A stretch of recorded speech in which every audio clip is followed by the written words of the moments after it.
지난 20대 대선 당시에 불거졌던 이른바 이재명 조폭 연루설 이거 이미 사법부에서 허위로 판명이 났었는데 그런데 이재명 대통령이 이제 와서 이에 대해서 국민의힘을 향해 공식 사과를 요구를 했습니다. 지난 2022년 대선을 앞두고 국민의힘이 제기한 조직폭력배 연루설로 인해서 대선 결과가 바뀌었다 이런 건데요.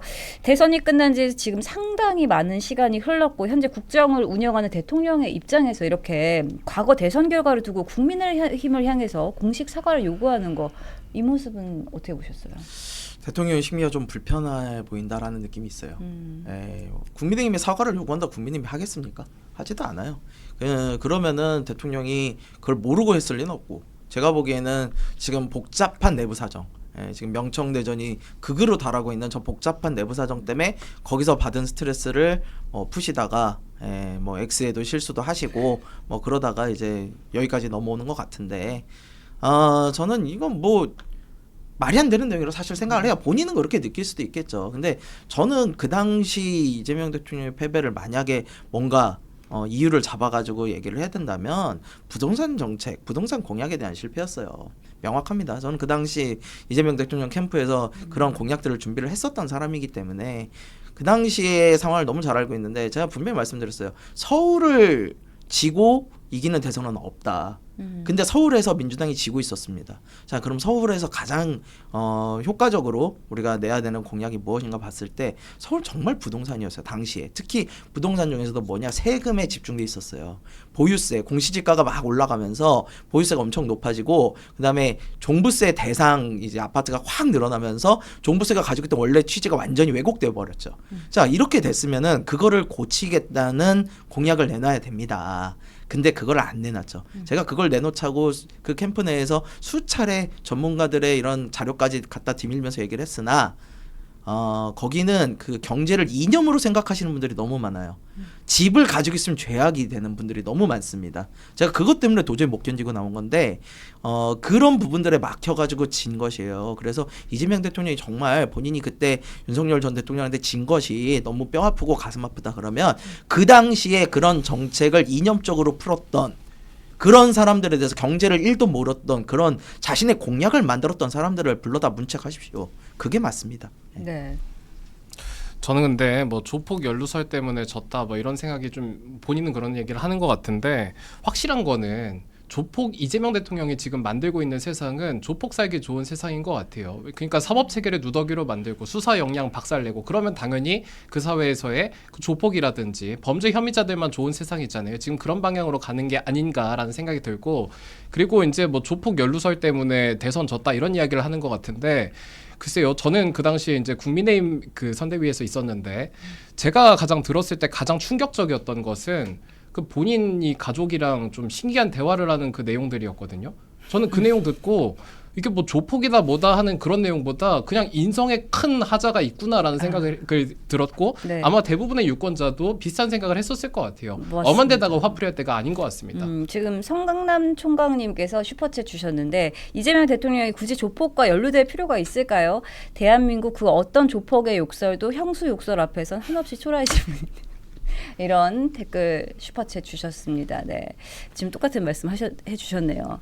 네, 모두 국민들 똑같이 생각하고 있을 거라고 생각이 듭니다. 자, 사실 근데 당시 대선 결과를 보면 0.73%포인트 아주 박빙의 승부였는데 대선을 훔쳤다 이런 표현 적절한지 의문이 들 수밖에 없는 것 같습니다. 민주주의 시스템에 대한 불신으로도 비춰줄 수 있다 이런 비판이 나오고 있는데 어떻게 보세요?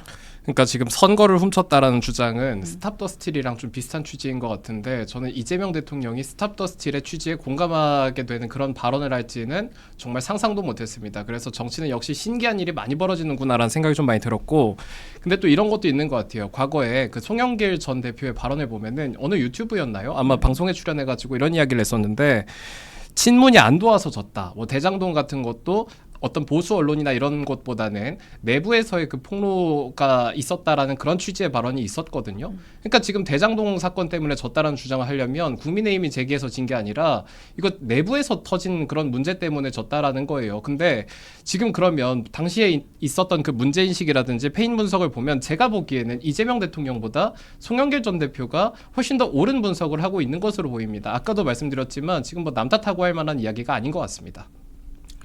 이거 탓하려면은 뭐 이낙연 전 대표를 탓하는 게 맞죠, 사실은.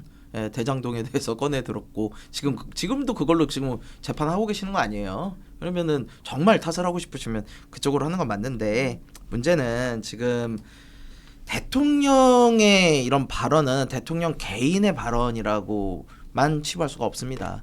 이스라엘에 대한 부분도 그거예요. 본인이야 뭐 인권이나 이런 부분에 대해서 이야기하셨다 하시지만 이게 나라의 원수가 나라의 지도자가 그런 이야기를 하게 되면 상대편 나라가 어떻게 받아들일지도 생각을 하셔야 되고요. 지금 이런 부분이 어떻게 보면은 뭐 제가 보기에는 본인이 대선에 졌다라는 개인적인 감정으로 좀 나오는 이런 부분으로 보이는데 이걸 보고 많은 국민들이 얼마나 공감을 할 수 있을까라는 생각을 좀 해요. 그래서 모르겠습니다. 저는 지금 이재명 대통령께서 굉장히 좀 불편한 상황에 있는 게 아닌가라는 생각은 좀 들어요. 네. 사실 하필 지금 이 시점에서 왜 굳이 이런 과거 조폭설을 다시 꺼내 들었을까 이렇게 생각하시는 분들 많은 것 같은데 어떻게 좀 해석하세요? 그러니까 뭔가 뭐 물타기 한다라는 그런 주장이 있을 수 있지만 사실 제 생각에는 이미 평정심을 잃어버린 것 같습니다. 그래서 지금 너무 당황스럽기 때문에 아무 말이나 좀 하고 있는 것으로 좀 보이고 그리고 정무적으로도 굉장히 잘못된 이야기인 게 그러니까 뭐 저는 이재명 대통령이 그 지지를 받는 그런 상황을 바라진 않지만 근데 정무적으로 굉장히 잘못된 선택을 한 것이 코끼리를 생각하지 말라면 코끼리가 계속 연상되는 법이거든요. 너 조폭이랑 친하지? 아니 나 조폭이랑 안 친한데 이런 과정 속에서 결국 기억에 남는 것은 조폭이라는 단어일 겁니다. 그래서 굉장히 좀 정무적으로 실패를 하고 있다라고 좀 보여지고 대선 과정에서 혹시 집에 뭐 코끼리 같은 거 키우냐라는 그런 질문이 있었는데 좀 하여간 코끼리랑 무슨 되게 관련이 좀 깊어 보입니다. 예. 어떻게 보셨어요? 근데 뭐 이런 거죠. 지금 사실 그러니까 말씀하신 대로 계속 본인이 조폭에 대한 언급을 하시는 것 자체가 사람들로 하여금 계속 연상을 시키게 될 거예요. 제가 만약에 옆에 있는 참모라면은 이런 부분들은 정말 말리고 싶습니다. 아니 지금 보세요. 지금 당장 국정조사 특위에서도 조폭 출신의 사람들의 증언을 가져다가 지금 변호하겠다고 쓰겠다는 거 아닙니까? 그런 식으로 쓰는 것 자체만으로도 조폭이 옹호하는 사람이 돼버리는 거잖아요. 예? 그런 식으로 간다는 것 자체만으로도 이게 있는데 거기에 또 이런 조폭설을 본인이 꺼내가지고 할 이유가 도대체 무슨 이유가 있습니까? 이런 거보다는 AI 얘기하시고 경제 얘기하시고 지금 물가 오르는데 물가 잡는 거 얘기하시고 그런 거 하시기에도 바빠야 될 타이밍이 아닌가 싶습니다. 네, 이 조폭 연루설이 허위로 판단된 부분이 있다고 하더라도 이 지금 대장동 사건 같이 여전히 재판 중인 사안까지 모두 조작이라고 묶어서 말하는 거 이거는 좀 문제 있는 거 아니냐 이런 시각도 있어요. 아무튼 그냥 뭐든 다 조작됐다고 하고 그냥 우기는 것 같습니다. 사실 이러다 보면은 결국은 뭐 미국에서 암스트롱이 달 갔다 온 것도 지구가 둥글다라는 것도 다 조작이다라고 이야기를 하게 되는 상황까지 갈 것 같아요. 근데 신기한 것은 제 기억에는 형수 욕설에 대해서 그것이 뭐 조작됐다라는 이야기는 안 들어본 것 같은데 네. 뭐 그게 뭐 보이스피싱 조작이다 뭐 이런 얘기는 제가 못 들어봤거든요. 그럼 그렇다고 한다면 그럼 이거는 그 사실로 인정하는 건가라는 생각이 좀 들었습니다.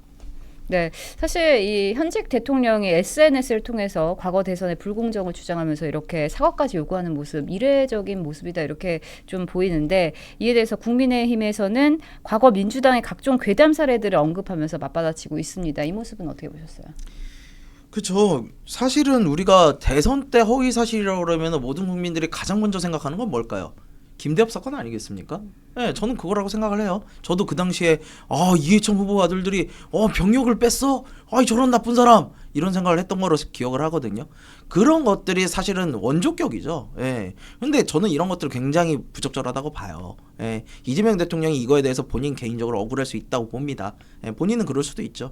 근데 그거에 대해서 그것이 문제가 된다면 그런 허위 사실에 대해서 강력하게 처벌하게끔 제도화시키고 재발 방지를 하는 것이 우선 아니겠습니까? 이렇게 그냥 상대편한테 사과해라 라고 해서 바뀌는 게 뭡니까? 그 사과 들으시면 마음이 좀 나아지면 뭐 바뀌는 게 있습니까? 좀 대승적으로 정치해야 됩니다. 대통령이시잖아요. 지금 저는 이런 거 따질 때가 아니라고 봅니다. 네.